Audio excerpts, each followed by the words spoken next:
Tunku Abdul Rahman Putra Al-Haj Ibni Almarhum Sultan Abdul Hamid Halim Shah dilahirkan pada 8 Februari 1903, merupakan Ketua Menteri Persekutuan Tanah Melayu dari 1955 dan Perdana Menteri pertama sejak kemerdekaan pada tahun 1957 sehingga 1970. Pembentukan Malaysia pada tahun 1963 merupakan salah satu daripada pencapaiannya yang teragung. Biasanya dikenali sebagai Tunku. Beliau juga dikenang sebagai Bapa Kemerdekaan dan Bapa Malaysia. Dilahirkan di Istana Tia Tangga Alostar Kedah yang lebih dikenali sebagai Istana Pelamin. Tunku merupakan anak lelaki yang ke-7 dan anak yang ke-20 kepada Sultan Abdul Hamid Halim Shah. Sultan Kedah yang ke-24. Bondanya, Cik Menyelara, seorang isteri Sultan Abdul Hamid yang tidak berdarah gahara, ialah anak perempuan Luang Naraborira, seorang pegawai daerah East Thailand. Kelahiran Tunku disambut secara biasa sahaja kerana beliau bukan bakal pengganti Sultan Kedah. Pengganti Sultan Kedah, Sultan Badili Shah Ibni Sultan Abdul Hamid, telah pun berumur 30 tahun pada ketika itu. Semasa kecil, Tunku dipanggil Awang kerana rupa parasnya yang tidak sesegak adik-beradiknya yang lain. Beliau bebas bermain di luar istana dan pernah membentuk pasukan bola sepak kampung. Tunku biasa mengendap burung dan melasti serta bermain lumpur sehingga menghidapi penyakit puru di kakinya. Tunku mendapat pendidikannya pada 1909 di sebuah sekolah rendah Melayu di Jalan Baharu Alostar.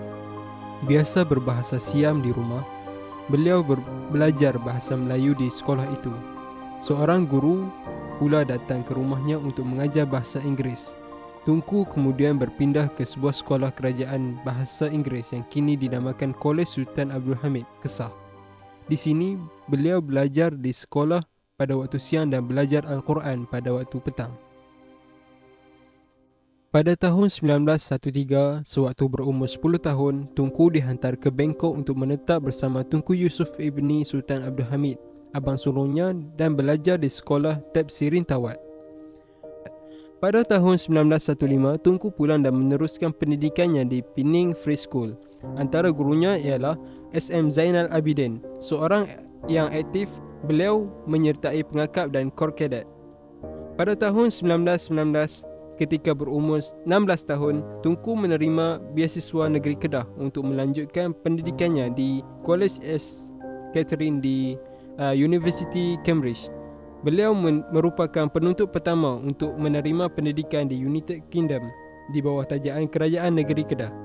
Ketika Tunku tidak dibenarkan tinggal di asrama St. Catherine kerana dasar apartheid masih diamalkan, beliau membantah kepada William Peel, penasihat British kepada Kedah. Akhirnya pengetua sekolah itu terpaksa meminta maaf.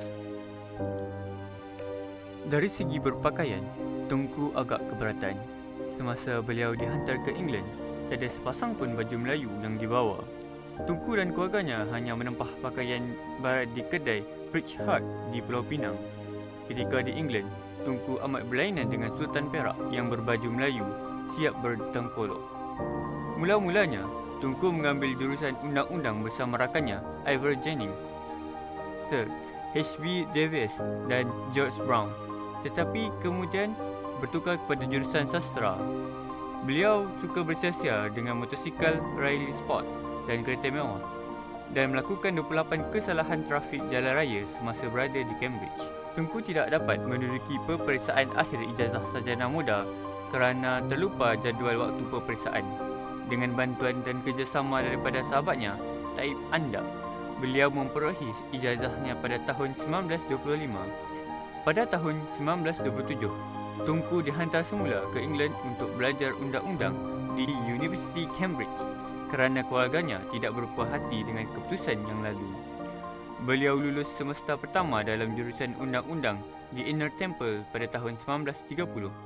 Selepas pengulangannya, Tunku bertugas sebagai pegawai latihan di Pejabat Penasihat Undang-Undang Kedah pada tahun 1931 dan dilantik sebagai pegawai jajahan untuk Kuala Nerang pada tahun berikutnya. Beliau dipindahkan ke Pulau Langkawi pada tahun 1935 oleh Clayton, penasihat British waktu itu.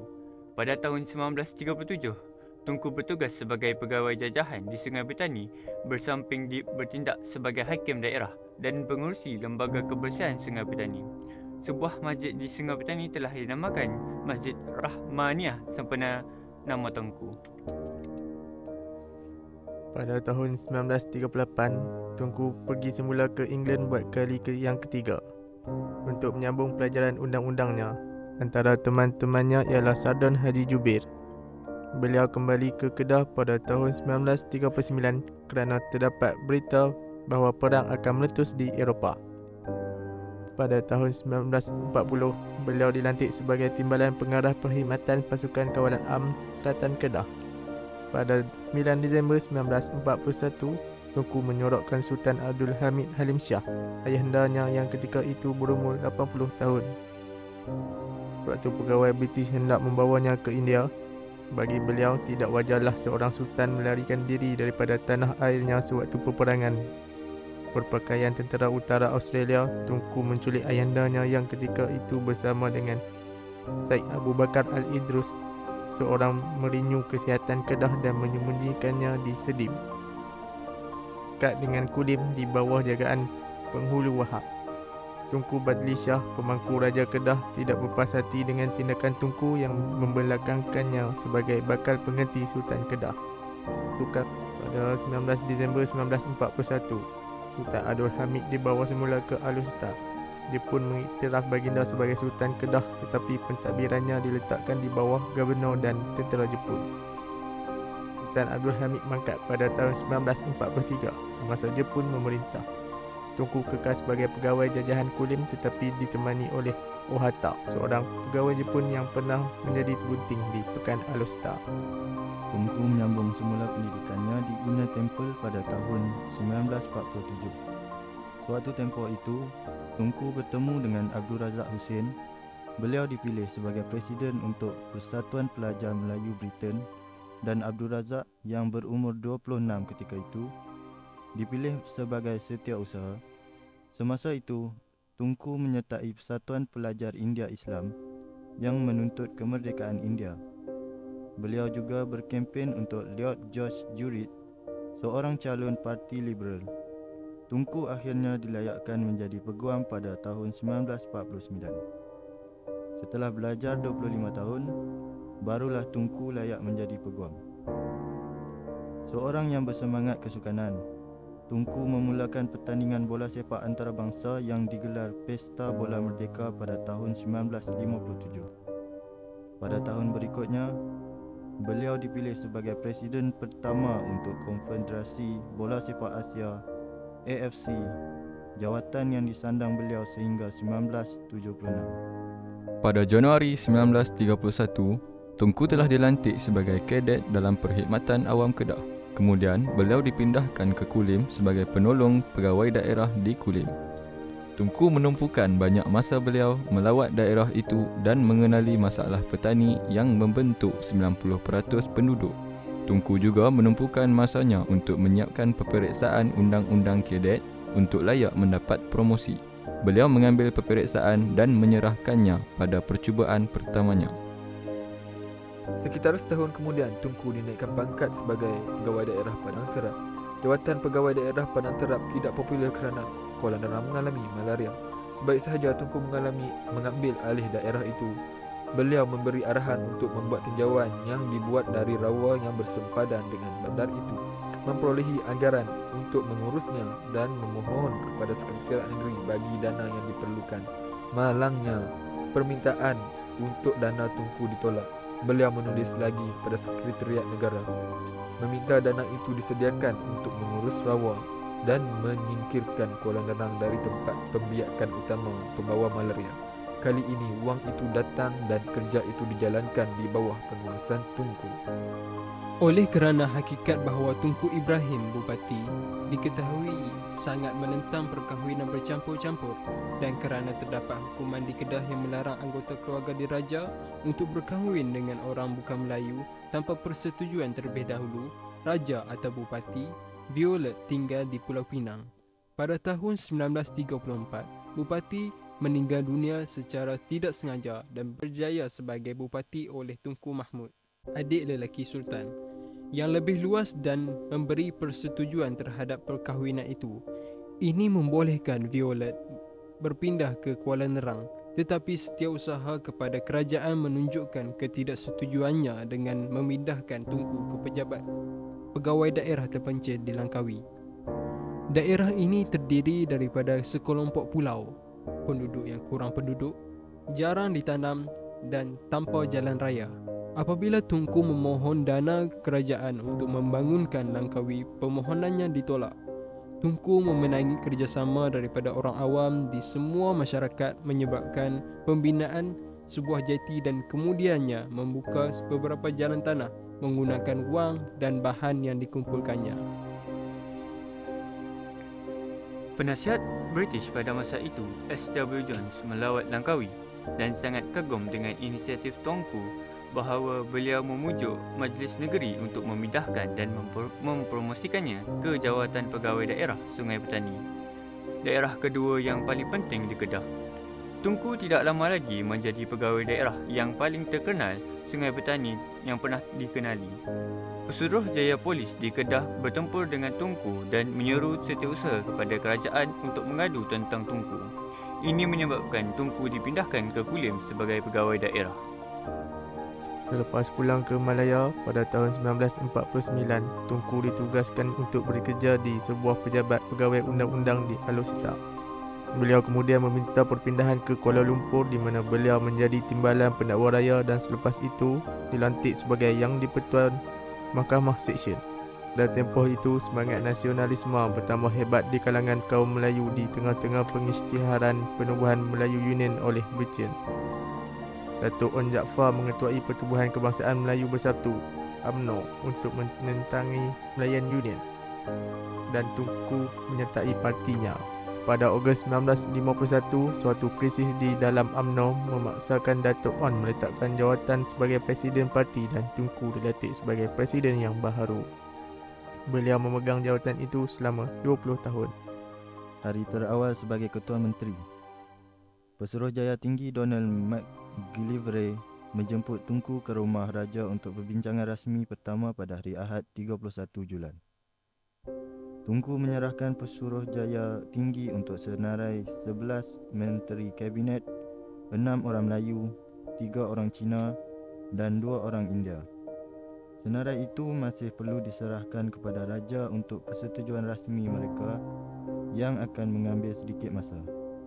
Pada 1 Ogos, Tunku diterima oleh penolong setiausaha British kepada kerajaan di bangunan Sekretariat Persekutuan.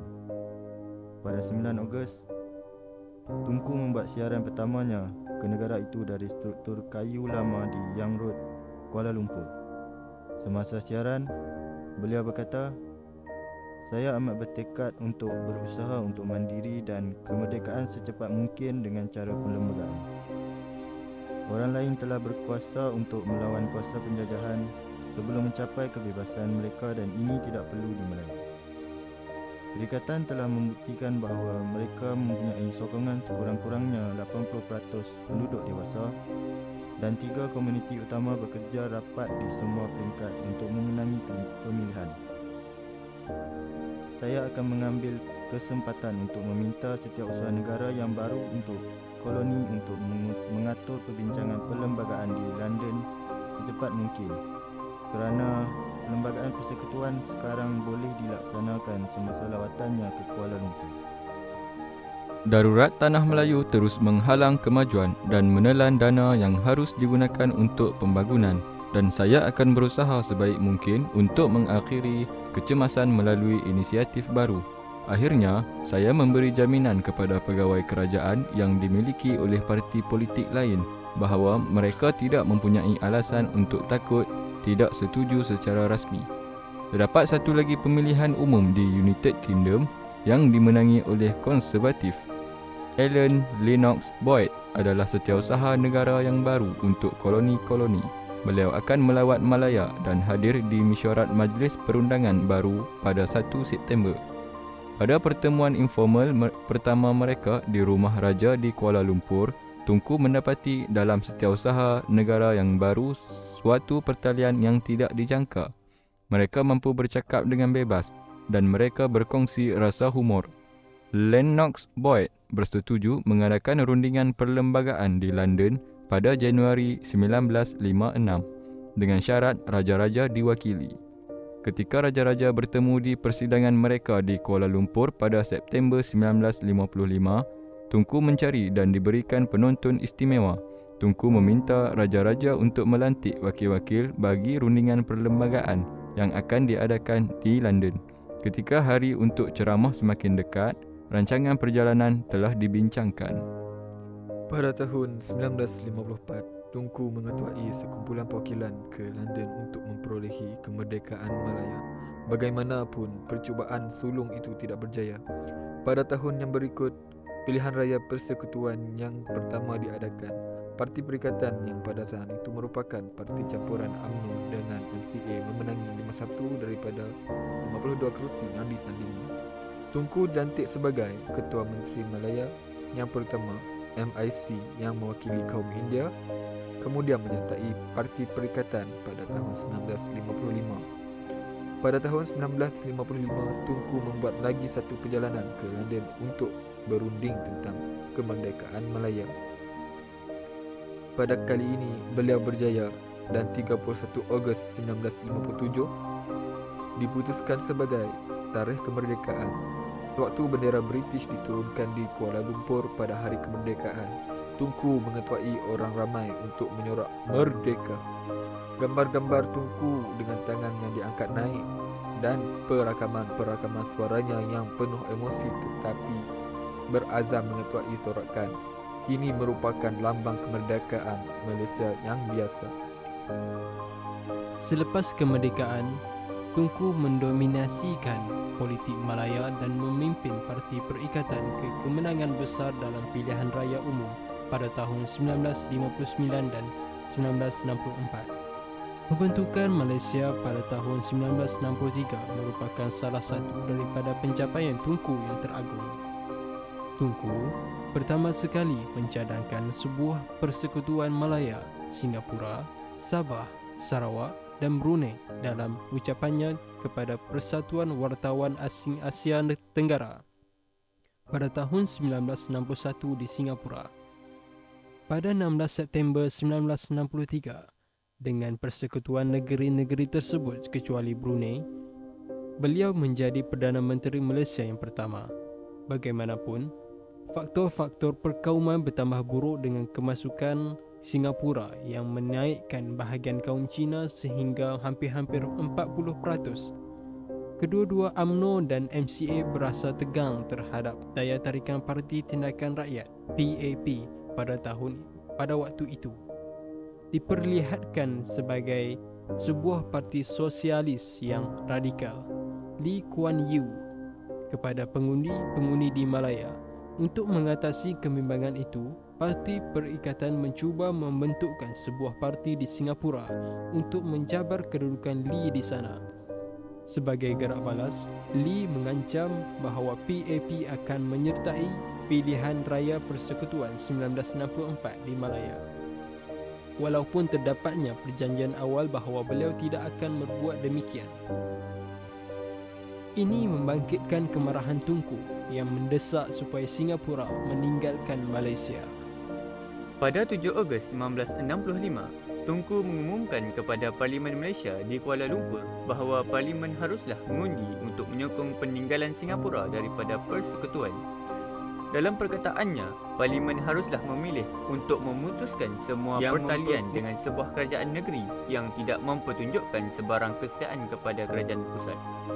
Berbanding kaedah yang tidak diingini untuk menindas tindakan PAP, pemisahan dan kemerdekaan Singapura menjadi rasmi pada 9 Ogos 1965. Pada tahun 1961, Tunku menubuhkan Pertubuhan Asia Tenggara ASA memperkumpulkan Malaya, Thailand dan Filipina. Perkumpulan ini kemudian digantikan dengan perkumpulan yang lebih besar iaitu Persatuan Negara-Negara Asia Tenggara ASEAN pada 8 Ogos 1967. Dalam pilihan raya umum 1969, majoriti Parti Perikatan dikurangkan dengan hebat. Perhimpunan-perhimpunan tunjuk perasaan yang mengikut pilihan raya itu mencetuskan rusuhan kaum pada 13 Mei di Kuala Lumpur. Sebahagian pemimpin UMNO yang diketuai oleh Tunku Abdul Razak kritis terhadap cara pengendalian krisis itu oleh Tunku dan Mageran. Sebuah jawatan kuasa darurat mengambil alih kuasa dan mengisytiharkan keadaan darurat. Kuasa Tunku sebagai Perdana Menteri dibatasi secara besar dan pada 22 September 1970, beliau terpaksa meletakkan jawatan sebagai Perdana Menteri. Tunku kemudian meletakkan jawatannya sebagai Presiden UMNO pada Jun 1971 di tengah-tengah penentangan hebat oleh Turki Muda yang terdiri daripada penentangan parti seperti Dr. Mahathir dan Musa Hitam. Pasangan itu kemudian masing-masing menjadi Perdana Menteri dan Timbalan Menteri.